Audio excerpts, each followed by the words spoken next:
Einhver ódýr hóra!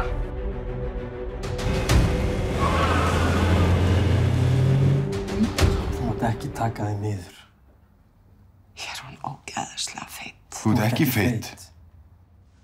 Ég vil bara það sem þeim fyrir bestu og það ekki einhverja kjánalegar pappahelgar. Lögheimili hjá móður gerir ég ráð fyrir. Það alltaf svo hressir í Grafabæ. Flestir.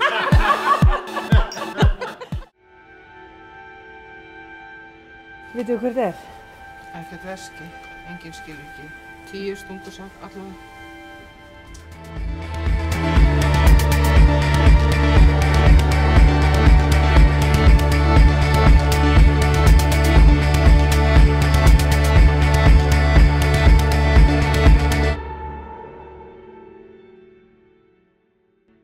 Og mér var tekið opnum örmum frá fyrsta degi.